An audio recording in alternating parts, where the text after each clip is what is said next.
اعوذ باللہ من الشیطان الرجیم بسم اللہ الرحمن الرحیم صلی اللہ علیہ حبیبہ محمد وآلہ وسلم۔ السلام علیکم ورحمۃ اللہ وبرکاتہ۔ امید ہے کہ آپ حضرات خیریت سے ہوں گے۔ میں حکیم صفدر تبسم حسین صفدر ہربل کلینک کی جانب سے آپ سے مخاطب ہوں اور آپ دیکھ رہے ہیں ہمارا یوٹیوب چینل۔ سب سے پہلے تو آپ کو میری طرف سے عید مبارک ہو، بہت بہت عید مبارک ہو، کیونکہ یہ عید قربان ہے، اس پر گوشت کی فراوانی ہوتی ہے، تو ہم لوگ گوشت ذرا زیادہ مقدار میں کھا لیتے ہیں، جس کی وجہ سے اکثر لوگوں کو کچھ نہ کچھ بد ہضمی کی شکایت ہو جاتی ہے۔ تو آج کا موضوع ہے معدے کی درستگی کے لیے ایک اچھا سا نسخہ۔ سب سے پہلے گزارش ہے کہ ہمارے چینل کو سبسکرائب کریں، ویڈیو کو لائک اور شیئر کریں، تاکہ دنیا میں کہیں دور دراز جس کو اس نسخے کی ضرورت ہے وہ اس سے فائدہ اٹھائے اور میرے اور آپ کے لیے صدقہ جاریہ بنے۔ تو عید قربان کا فلسفہ تو تقریباً سارے ہی مسلمان جانتے ہیں۔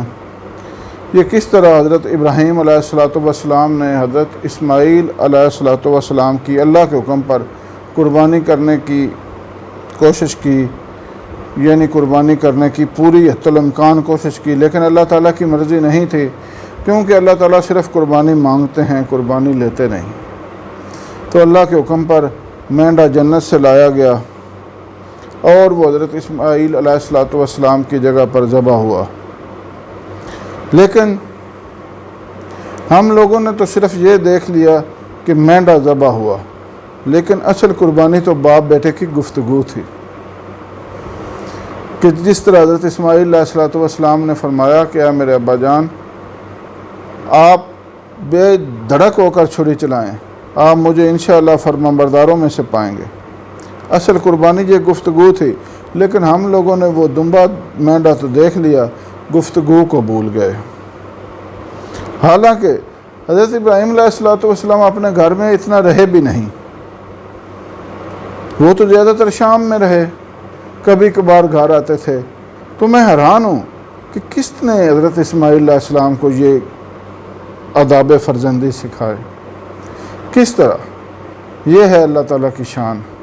اللہ تعالیٰ اپنے بندوں پر اس طرح مہربان ہوتا ہے اور ان کو تعلیم دیتا ہے کہ کس طرح حضرت اسماعیل علیہ السلام نے اپنے والد محترم کی فرما برداری کی۔ اصل قربانی یہ تھی۔ تو بہرحال وہاں سے یہ عید قربان کا سلسلہ شروع ہوا۔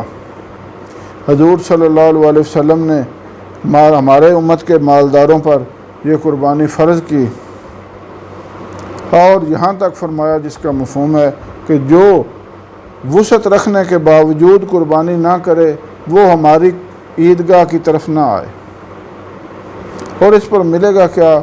ایک ایک بال کے بدلے میں ایک ایک گناہ معاف اور ایک ایک نیکی لکھی جائے گی۔ سبحان اللہ۔ تو میں آپ کو آج گوشت زیادہ کھا لینے کی وجہ سے یا کسی بھی وجہ سے بد ہضمی ہو، اس کے لیے الحمدللہ ایک اچھا سا نسخہ بتا رہا ہوں۔ یہ ایسا افیکٹو اور سادہ اور آسان نسخہ ہے کہ جو کوئی بھی چاہے جس وجہ سے بھی معدہ خراب ہو یہ کھائے، اور اگر اس کا معدہ ٹھیک نہ ہو تو وہ مجھے آ کے پکڑے، مجھے فون کرو کہ ہم نے حکیم صاحب آپ کا نسخہ استعمال کیا، ہمارا معدہ صحیح نہیں ہوا، تو پھر میں آپ کو بتاؤں۔ یہ ہو ہی نہیں سکتا کہ یہ دوائی کھائی جائے اور معدہ درست نہ ہو۔ اور نسخہ انتہائی سادہ ہے۔ آپ نے ایک 50 گرام اجوائن دیسی لینی ہے اور اس میں 1 درجن لیموں نچوڑ لینے، بس ان کو خشک کر لیں اور پیس لیں۔ نسخہ دوبارہ سنیں، 50 گرام اجوائن دیسی، 1 درجن لیموں نچوڑ لیں، دونوں کو مکس کریں، لیموں کا رس اور اجوائن کو خشک کر لیں، اس کو گرائنڈ کر لیں، شیشے کی بوتل میں محفوظ کریں۔ صبح شام چھوٹی آدھی چمچ ہمراہ تازہ پانی بعد از غذا لیں۔ انشاءاللہ تعالی کوئی وجہ نہیں ہے کہ معدے کی تمام بیماریاں درست نہ ہوں۔ قے آنا، دل کا کچا ہونا، کھٹے ڈکار، پیٹ میں درد، معدے کی بد ہضمی کی وجہ سے قبض، اور معدے کی گیس کی وجہ سے سر میں درد، یہ ساری بیماریاں الحمدللہ مکمل طور پر درست ہو جائیں گی انشاءاللہ۔